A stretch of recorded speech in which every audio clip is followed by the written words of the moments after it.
Introducing Shop, Click, and Pick, the simplest way to support those doing good.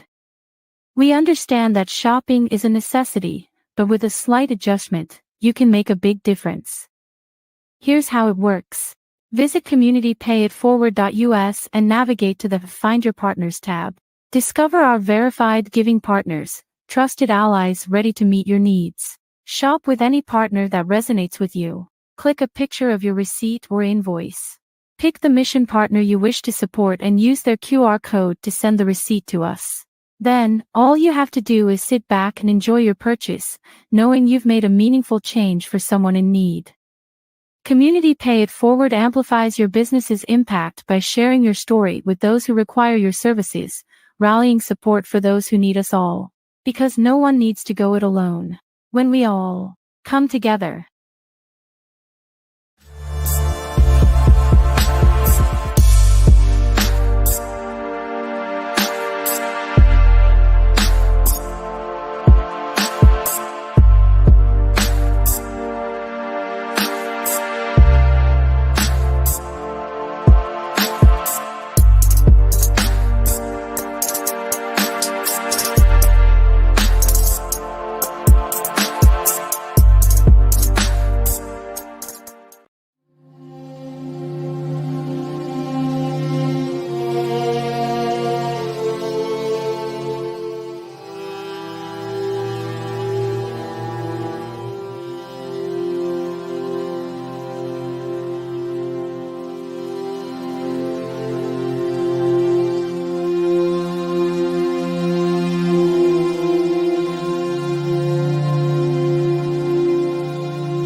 Hey everybody, how's it going today? It's Zach and Patrick. We're back here. Another Monday, another show.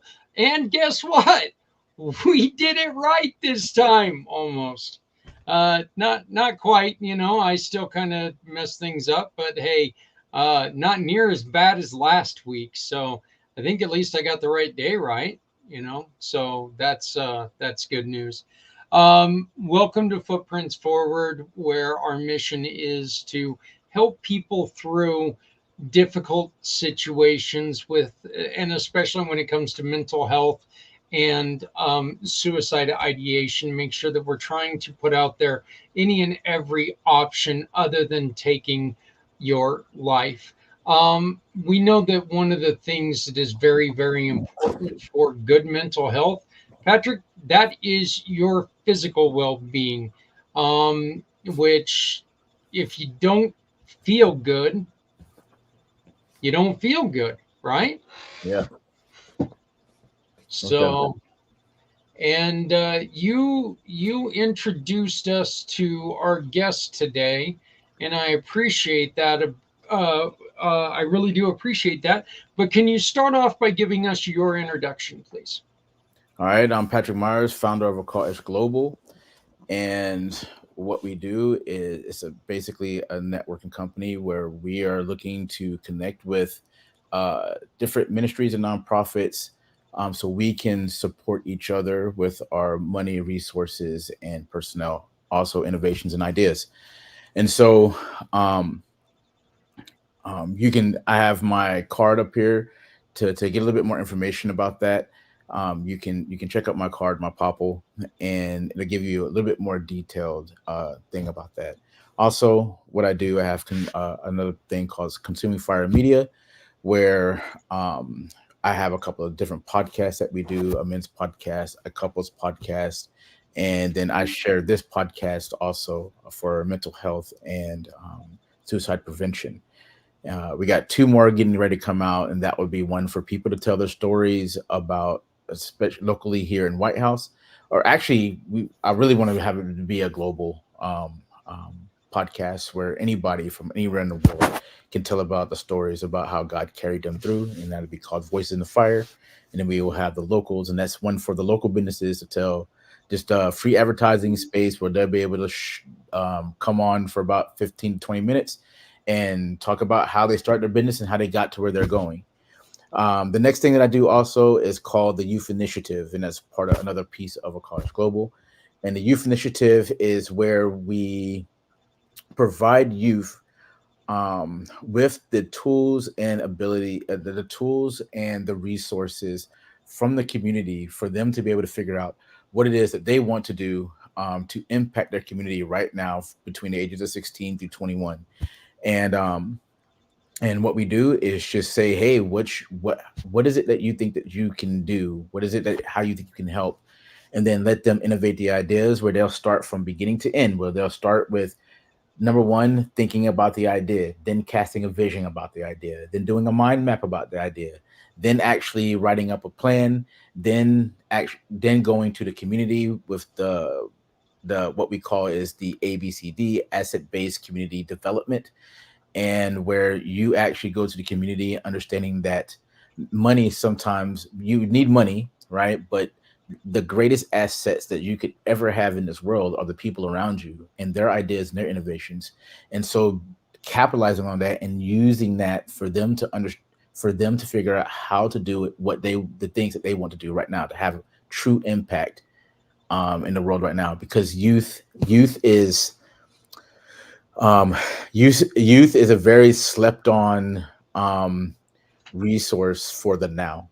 They're living in the now. A lot of us older and stuff like that, we don't understand technology. We don't understand these different things. But that's what the youth understand.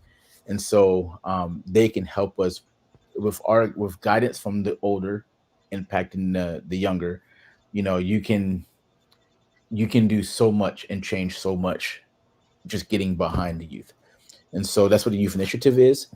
And then also I have Walking Palms Travel Agency. So if you need to go somewhere and do anything, you can travel with Walking Palms Travel Agency. That's it. Well, and I wanted to say something real quick about the Youth Initiative, because you just said something that really makes a lot of sense to me. And it's something that is, I don't want to sound like the old guy, but I am the old guy, so I'm going to sound like the old guy.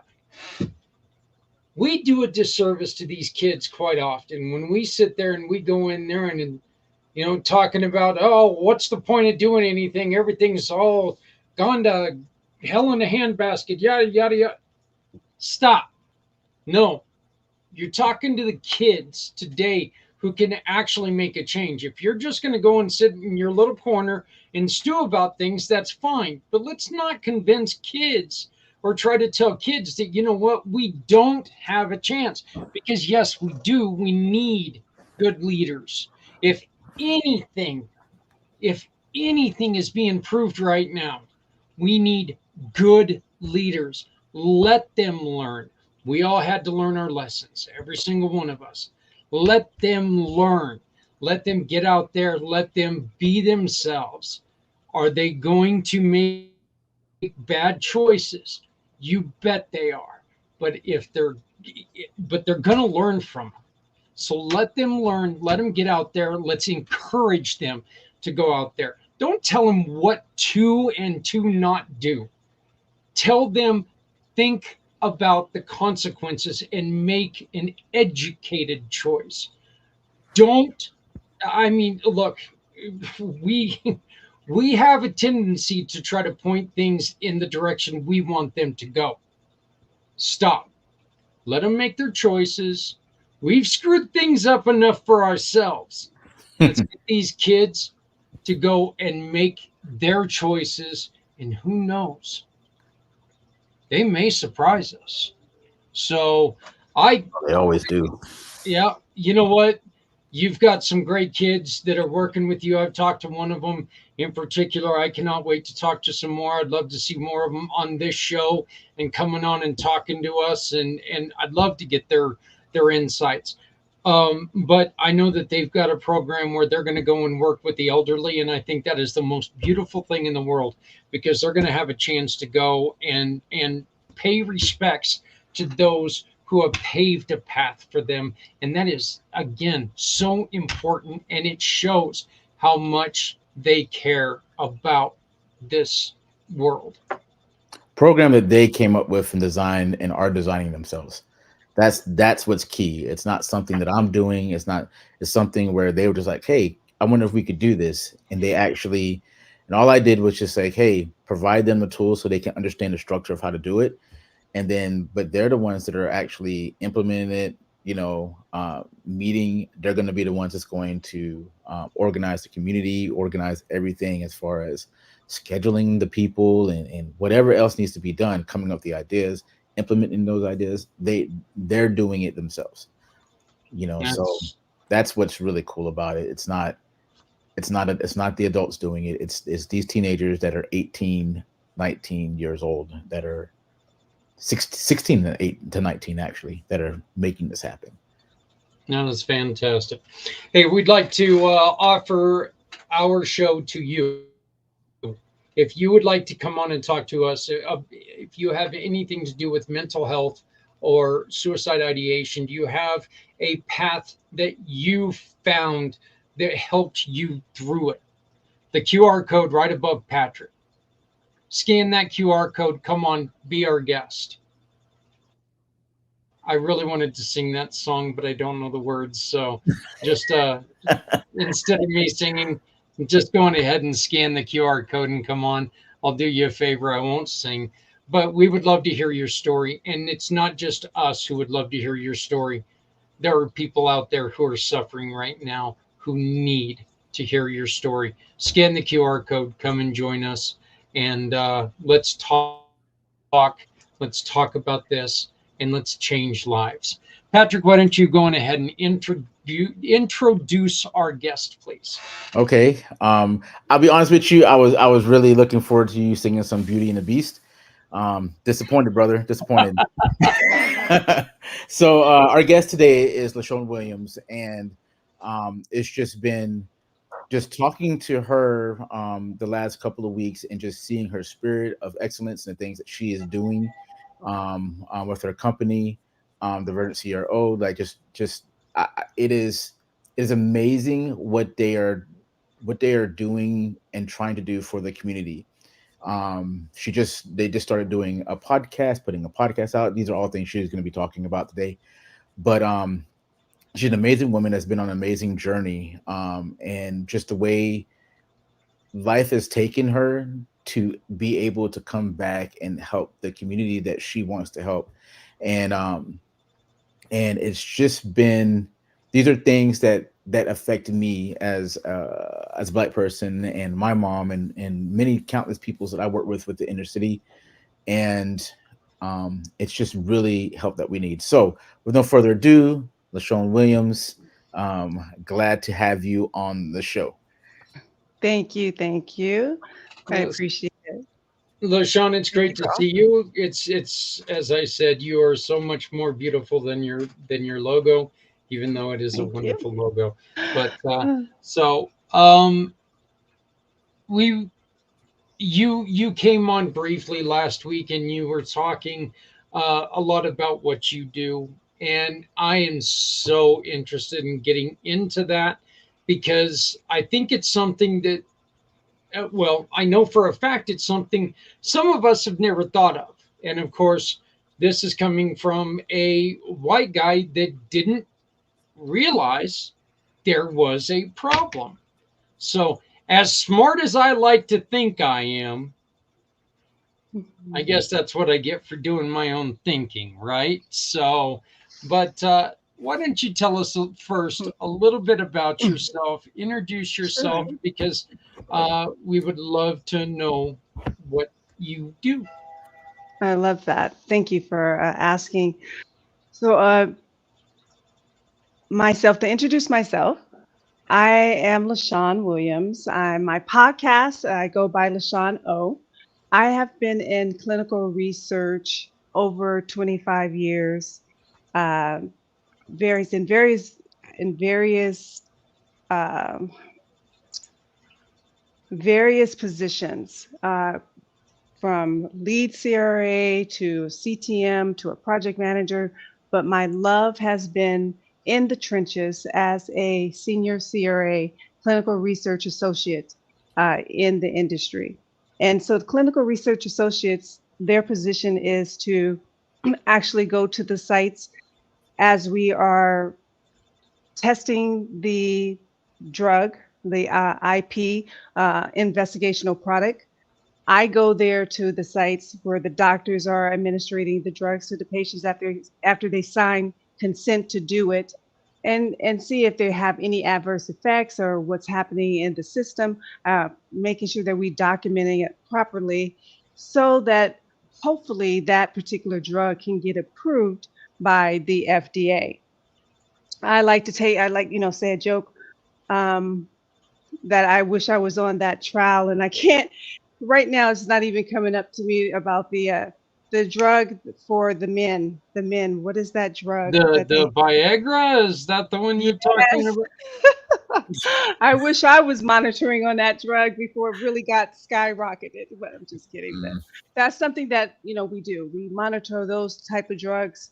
Uh, Everything that you take. Tylenol, anything that has to have gone through a clinical trial before it got approved. So that's what I do. That's who I am, as far as that is concerned. And then recently, a year, I mean, not even a year. I'm sorry, like December of 2023, my partners and I decided to launch our own company, and it's called Divergent CRO. And what we are trying to do and want to do is change the courses and somehow change the course in how clinical trials are being monitored and collecting the data for the clinical trials.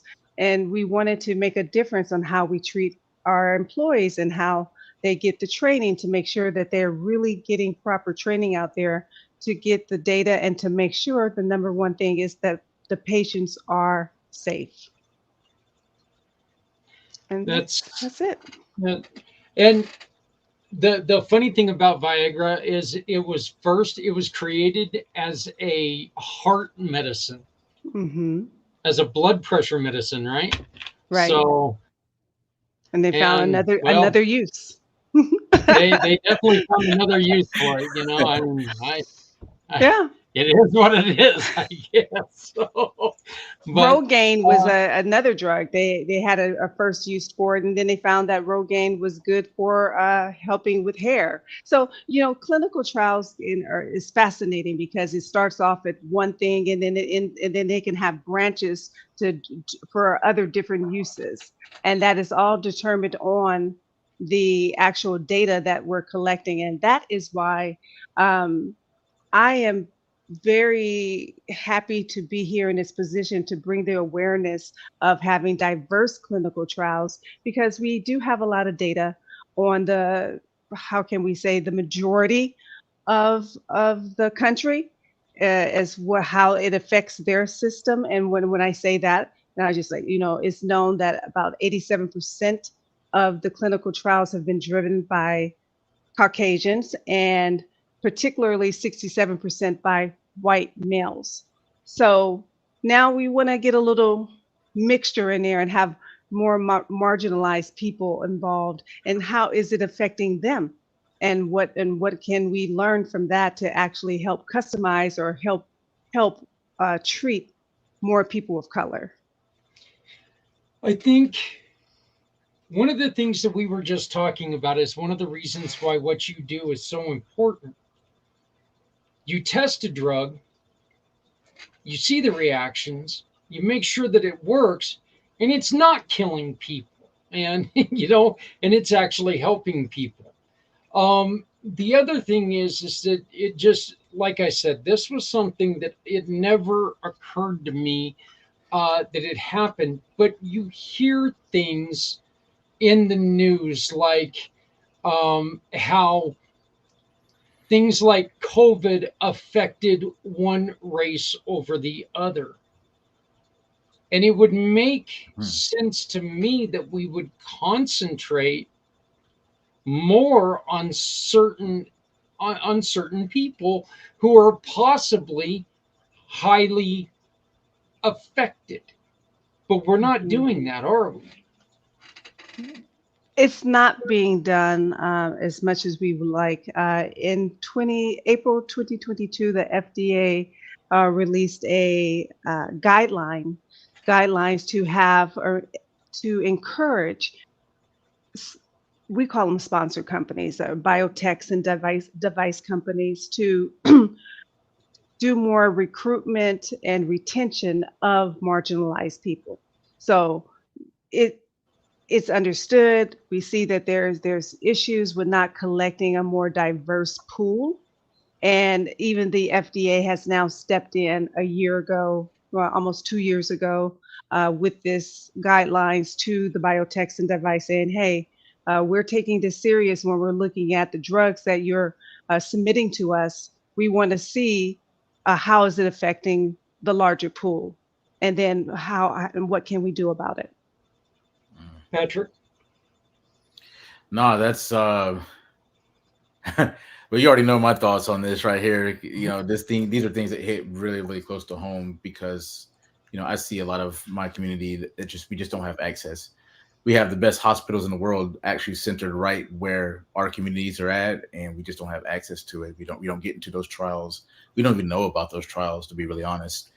Um, Absolutely. and Hmm. so and then a lot of what the medical system is based on when it comes to especially for our people, it's severely outdated, and we're still operating by those things that actually have a lot of adverse effects to us.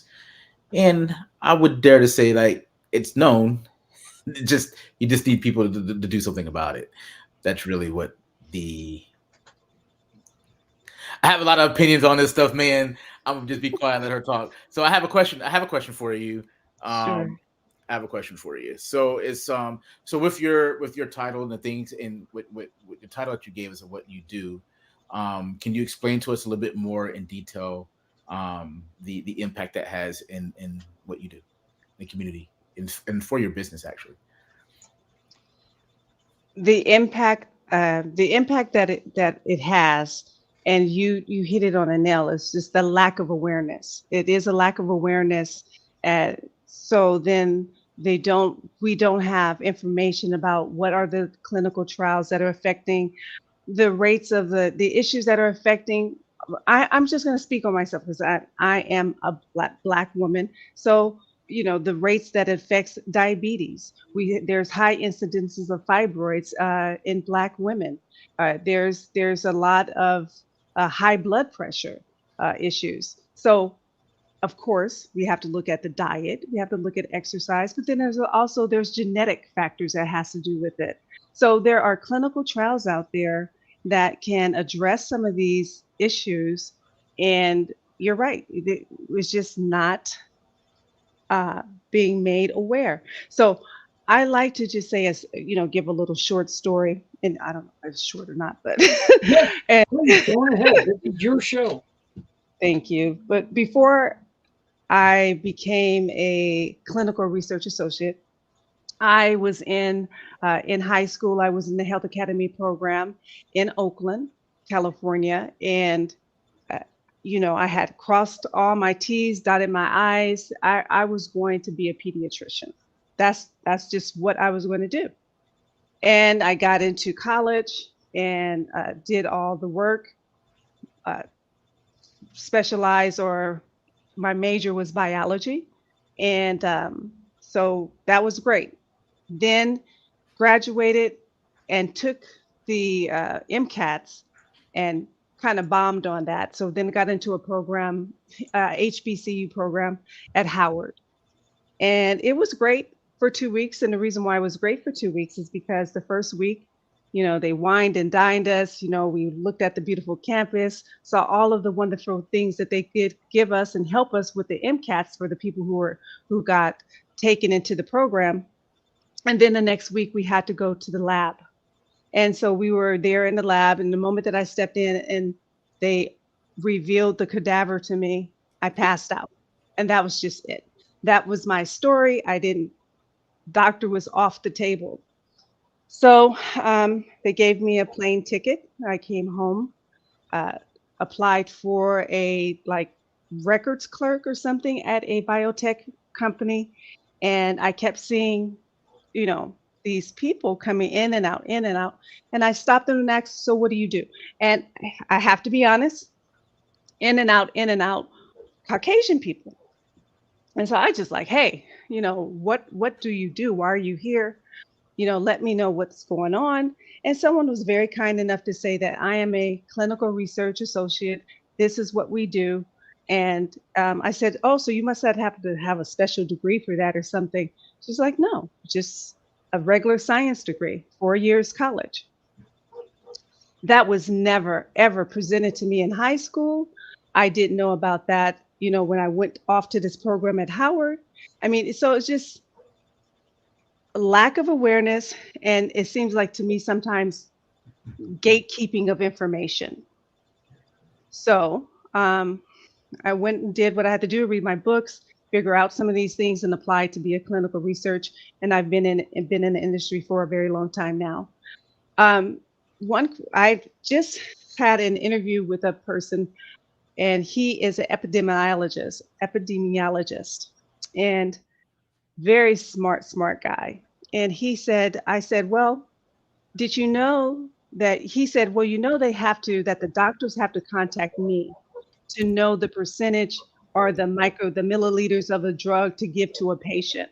I have to calculate those things, and then they cannot give the patient this if I don't approve of this. And I said, whoa. I said, so you could have been a medical monitor. And he said, what is that? I said, you're a doctor, a PhD, that we have in the biotech, there are doctors who does the protocols and, tells the doctors what to do in terms of giving the drugs and how much to give. You're doing the same thing. He said, really? And I told him how much they made. And he's like, I never heard of that ever in my life.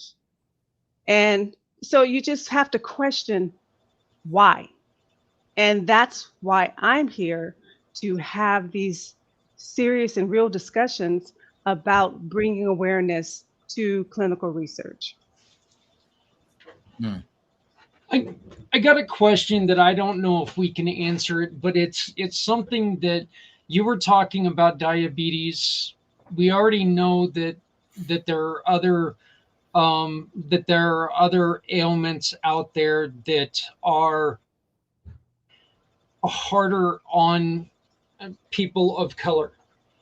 Is there something genetic that we can look at to find out why these abnormalities, why are they picking on people of color? Is there a reason for this?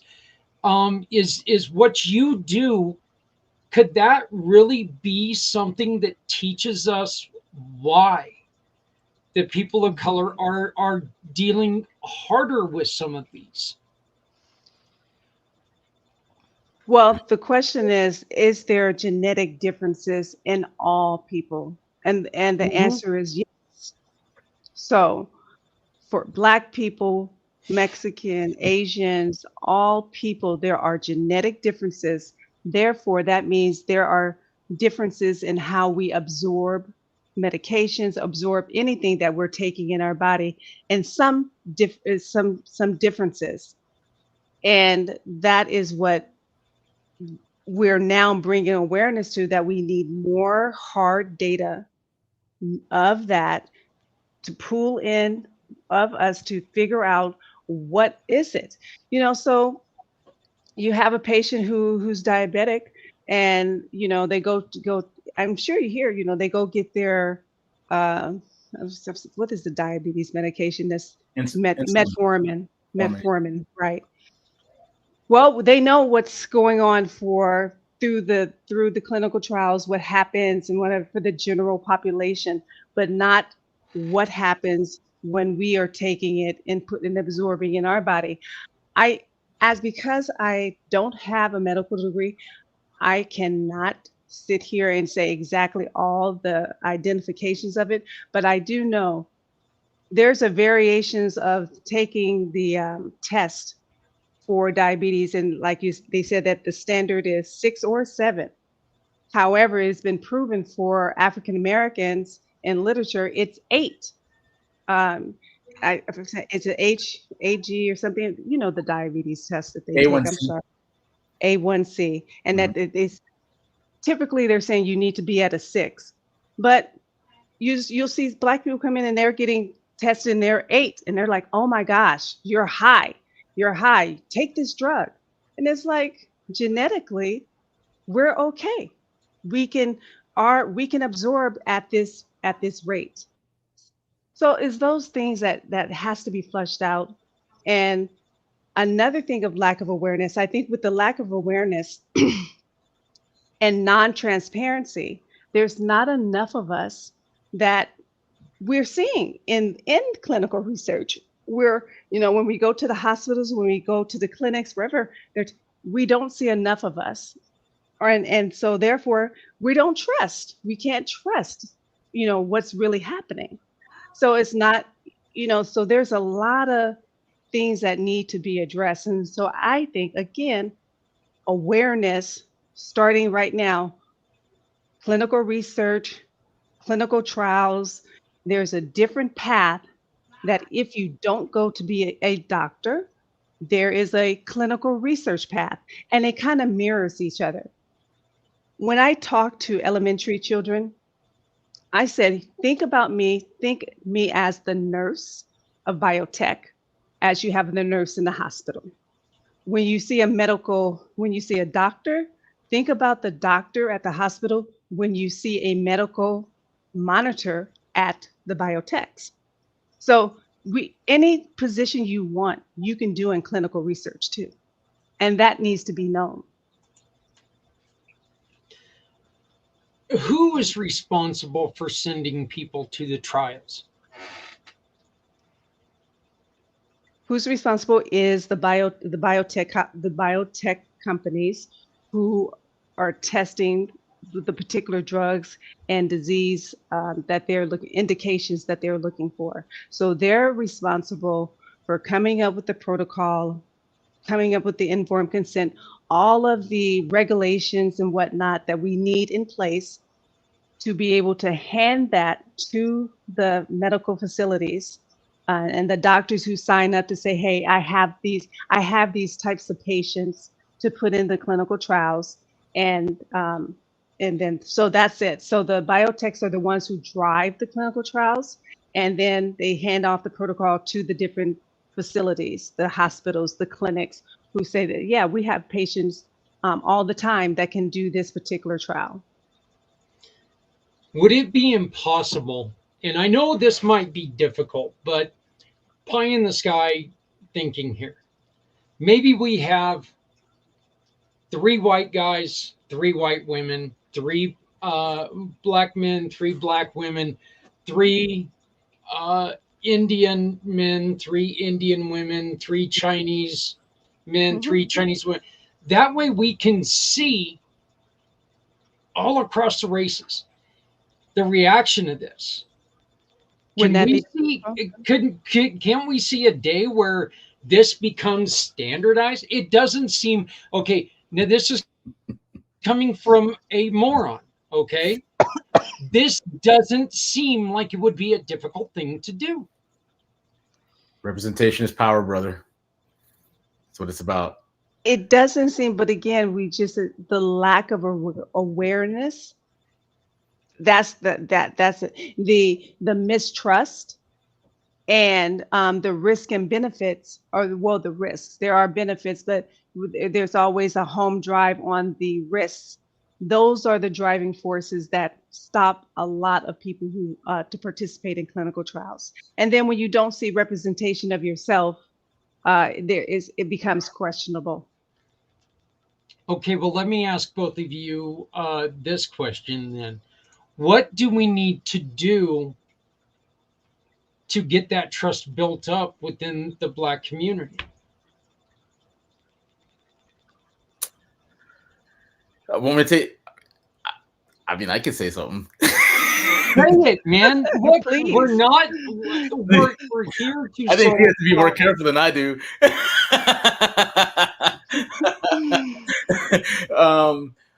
Brother, there's no answer that anybody really wants to hear. That's the truth of it. Uh, like we're saying, representation is power, right? And so like, you know me, brother. You know I'm just gonna just say how it is.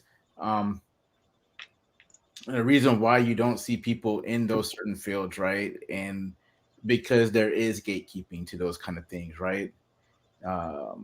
It just is what it is. There's gatekeeping to it. And then also, one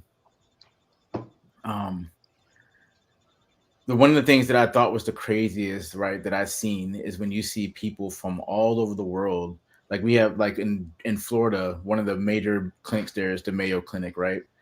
And like you might have like nurses, you'll have Black staff, but what you normally see is Indian doctors, white doctors, predominantly white doctors, Indian doctors, very few Asian doctors for the most part, but like that is like your norm. And then like to see a Black doctor, it's like I remember when I just got my surgery here for my gallbladder, and it was a Black lady, it was a Black surgeon that actually did my laparoscopic surgery.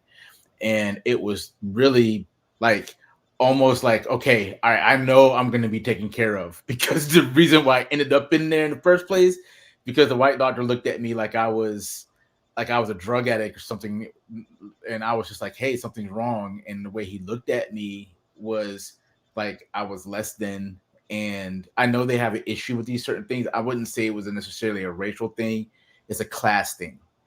And I wasn't able to get the help that I should have gotten, and it almost killed me. Like that negligence and the way that he saw me actually literally almost took my life. And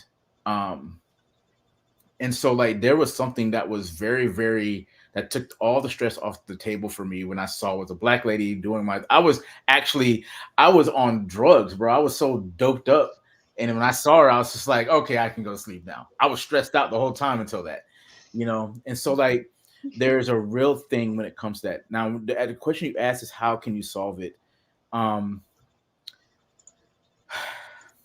That is, like you say, like I would say, that's something that there's no easy answer to it. It's something that has to be, first of all, people need to know it's an issue, it's a problem, which a lot of us, we don't want to believe it's an issue or a problem.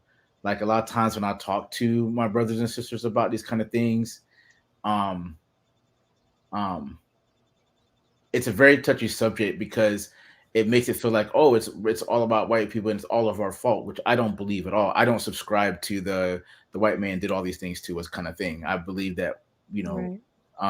I don't subscribe to that whatsoever. But I do believe that there are things that have been done that are still affecting other groups today, because this group is the one that has the most representation and ability and power as the majority, because whites are the majority, whether we want to believe it or not. That's what the majority is. So of course, a lot of things are going to be done from the lens and the viewpoint and the self-preservation of that people group. That's just a natural way of things. It's not a racist thing. It's just the natural way of how things work. But there's got to be something done where we can stop looking at it as a racial thing, and because that is the bigger issue. It's not a racial thing. We need to look at people. We need to look at people all the same, because we are the human race. The big thing that has been uh, a divisive thing is that, oh, it's this race, this race, this race, and we're all humans. We all be the same. But there are different. We come from different places, so genetic markers are different. DNA is different, but the underlying thing is the same. So you can't treat everything like you would treat the one majority people group. Like my makeup is different. The way for me, when she's talking about the diabetes and A1C and metformin, when I first started taking metformin, it absolutely wrecked my body on a level that I can't describe. And like it like and but there was no other, there was like, there has to be more options than taking this drug that is actually, like, I can't function, my guts falling apart, like Mhm. like like my quality of life, as soon as they put me on that drug, where I was kind of okay, like it declined rapidly. And Mhm. um and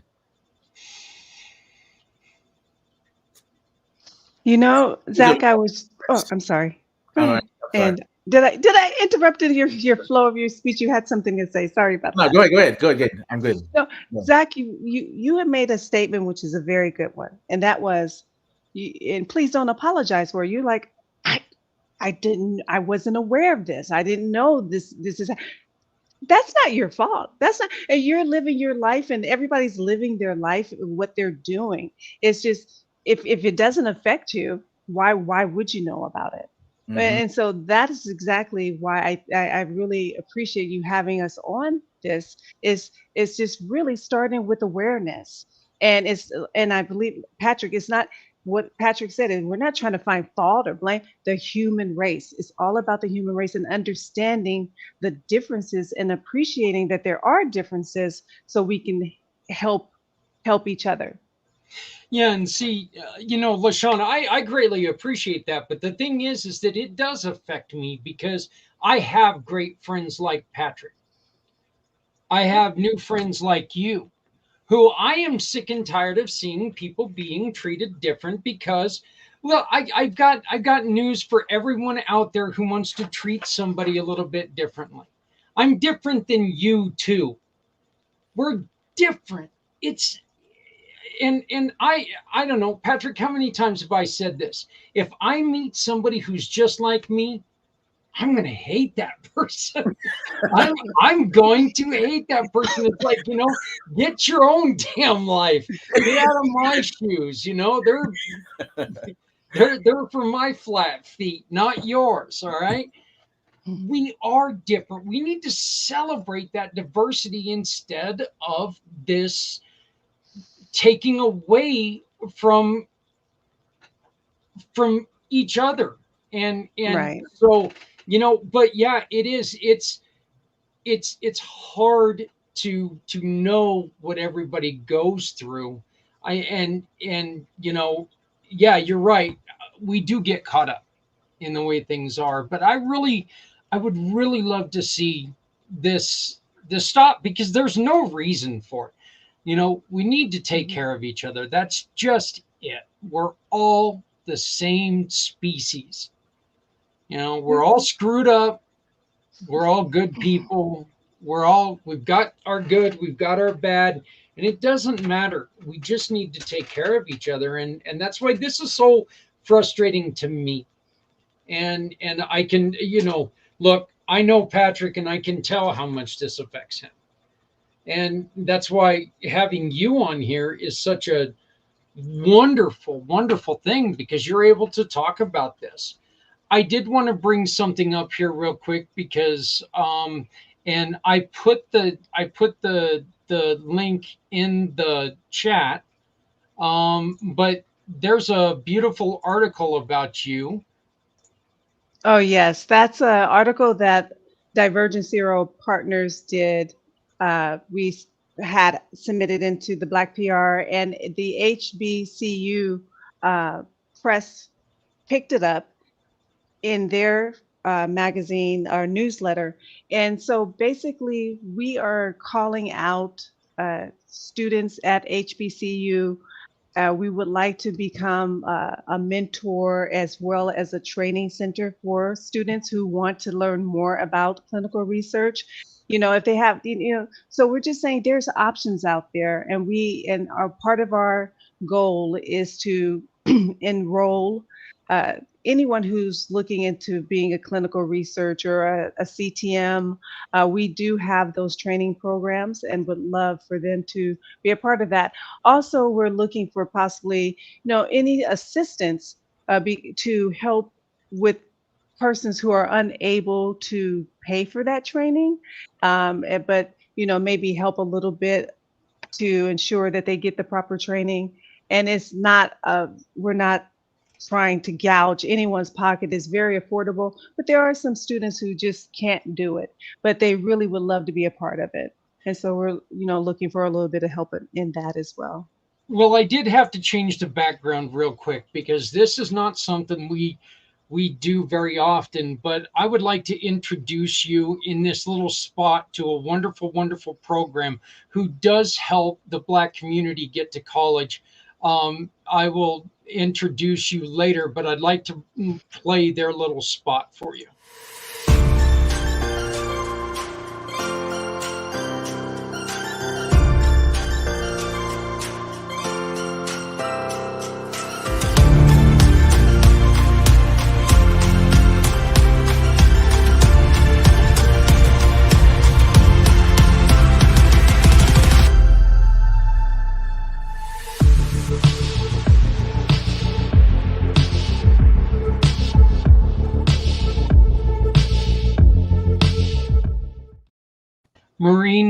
The Marie Barney Boston Foundation. I don't know if you've ever heard of them, but if you haven't, I will introduce you to them because I think that there's such great chemistry that you can do together.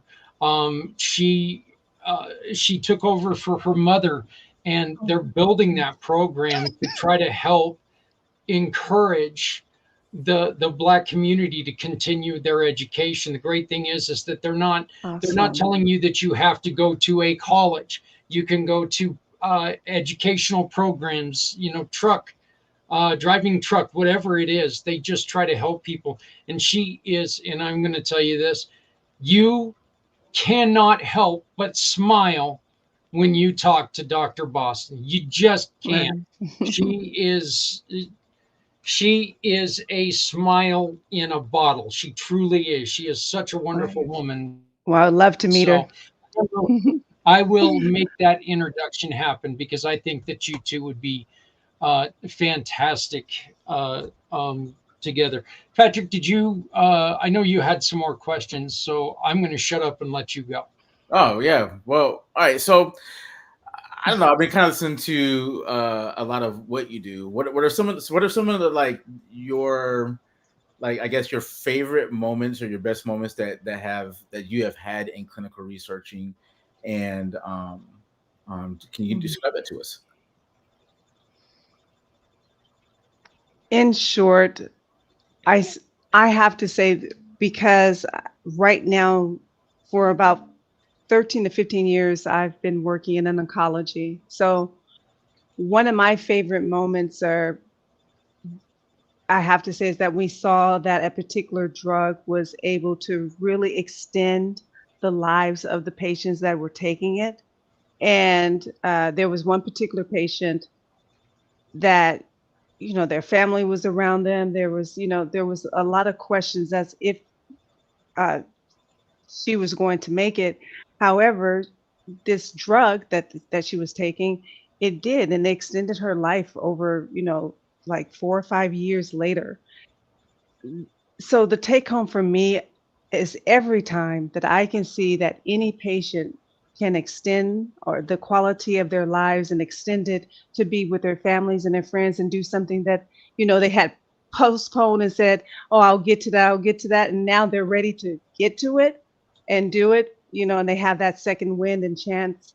That's what I look forward to seeing every time. That's beautiful. My next one is, all right, so how did you know, or when did you know that you were going to start this business, and what led to that? I'm not going to sugarcoat it. The industry can be kind of rough. Uh, Not as compassionate as what we wish to see. And the partners and I wanted to change that perception, particularly when we're training and bringing other people into the industry. More compassion, more focus on health and wellness, making sure that they are they are really getting the training, but they're also making sure that their wellness is at tip top shape.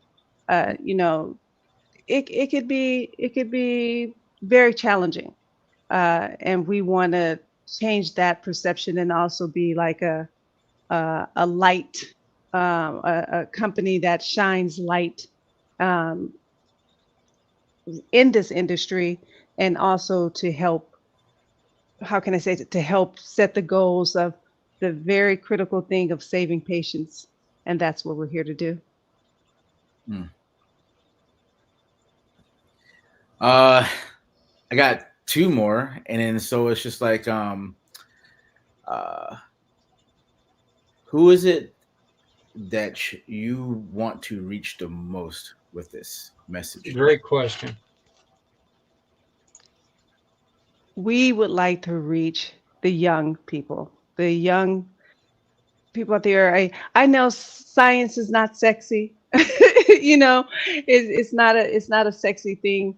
However, it's really a career path or something that we really need to help change and shift things around that's in the positive in all communities. So I would love to just reach the younger generation. And if I have to say the group in college where while they're thinking about what can we do, what do we want to do, we want to say there's options out there. And one of the options is a clinical research, and we would love to help um, guide you in that way. Mm. I'm going to let you get to your last one here in a second, Patrick. But what are some of the hurdles that you have with reaching the younger kids? Yeah.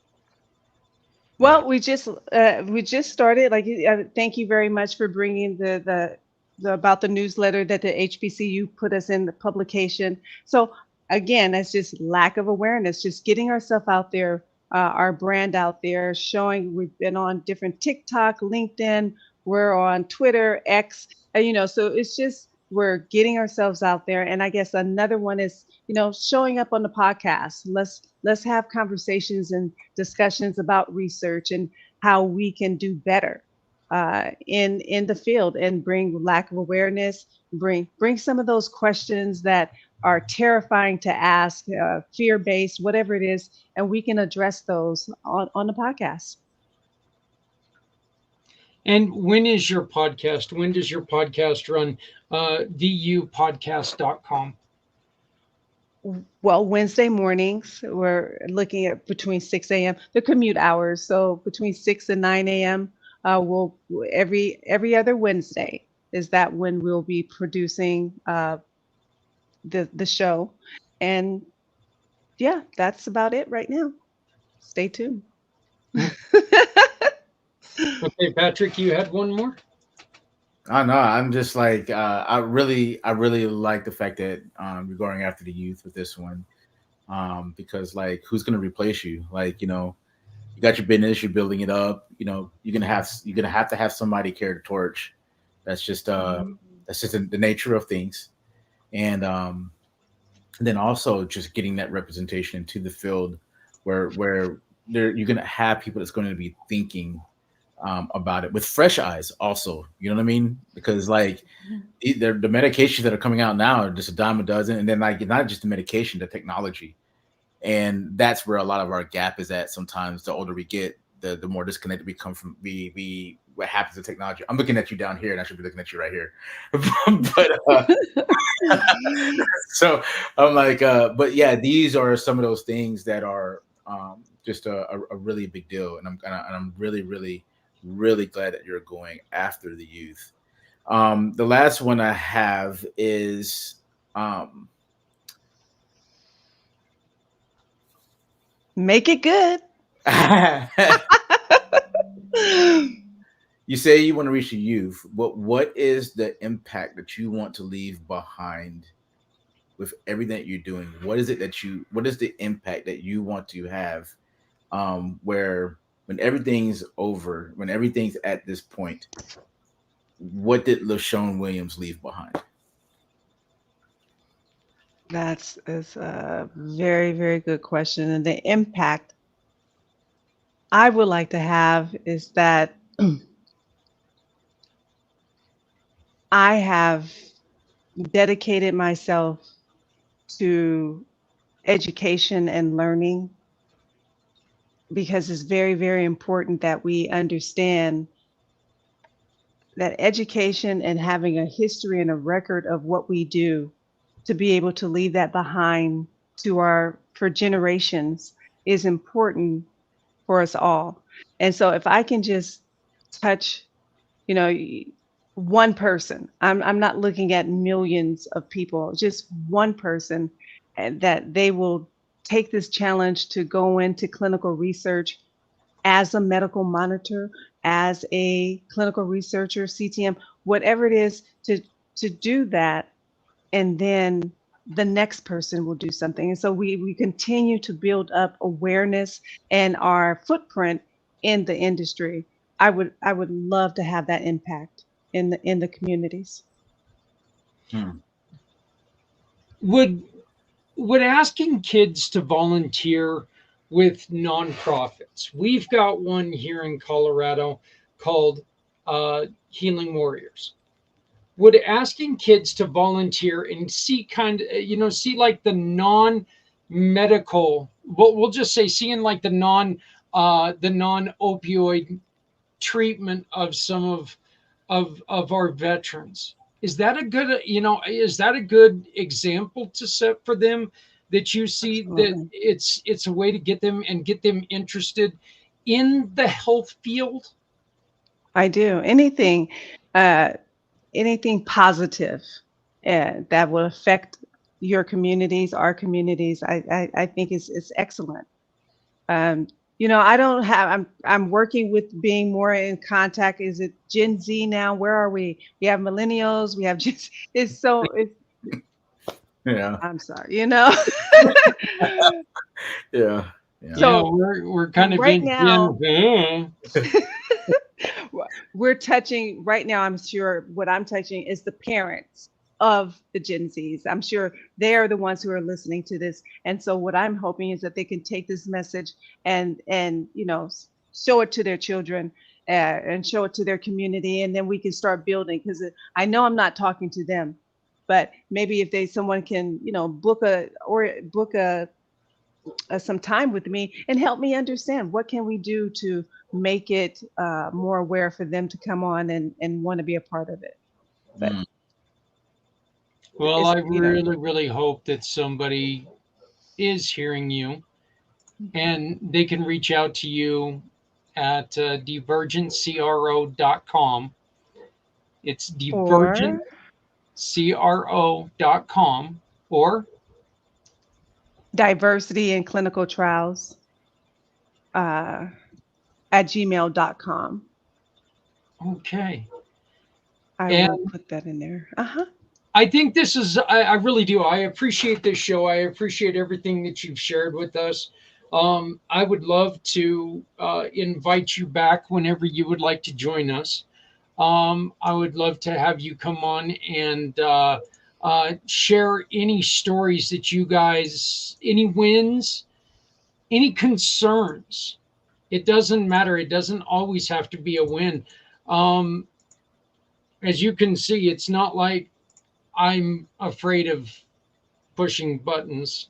I'm okay with doing that. So, but I like trying to wake people up. It needs to happen. So thank you for opening this space for us to do it. I appreciate it. Well, again, you're always welcome here on anything that we do. So I really do. I will introduce you to Dr. Boston. I think that you guys will have a great time together. I really do. Then again, like I said, if you don't have a great time with her, you don't have a pulse, because she is such a wonderful woman. But Right. and as are you, and I really think that this ought to be great. Um, I greatly appreciate your time, Patrick. Me Why don't too. you lead us with what did you learn today as we get out of here? Um, just for me, it's just it just excites me with what is possible with what you guys are doing. Like the more and more I keep hearing about it and learning more in more detail about what it is that you do, it's like, all right, like shoot. Like in my mindset, I'm like, it seems like you might need a recruiter, man. And I'm just like, hey. So I um, got you on the list. so no, no, I'm being serious, but at the same time, I'm messing around seriously. So, but I really just the fact that how do we get our community to know more about what it is that you guys are doing and open up the door, the avenues of communication into our schools, into our colleges, for even I know it's so powerful when you can bring the team or yourself or anybody into a classroom and be able to um, really talk about it, like from an adventurous point of view of what's going on, and them being able to talk to a real life person. And so that's where my thought is at. Just like, how do we get that message into the schools and the colleges and online? And you talk about, when you want to impact the youth, um, like it just gets my mind churning, and I'm excited about that. I'm excited about what the possibilities will be with just simple conversations and networking and connections. What's going to happen in the future. Also, I just really want to learn a whole lot more about it. And because I'm connected to those communities, I would like to learn more about it. So how is it that I can actually practically help to open the doors, or as I'm going along doing the things I'm doing, see the opportunity for doors open for you guys to have more impact in what you're doing. So if I have, I would love my kid to be able to be a clinical researcher and not have to do all the doctor stuff and incur all the debt and make just as much money. That'd be awesome. And then help the planet, so that'd be cool, so a lot of possibilities. And not pass out in front of a corpse. Yeah. There's so much possibility that can happen. And so, Yeah. Oh, Zach, By I the thought you were way, going to be fair. no, That was not no, fair. I am, because guess what? Guess I'm what? just kidding. I could never do my dream job either, because I walk into Dairy Queen and they look at me and they say, go away.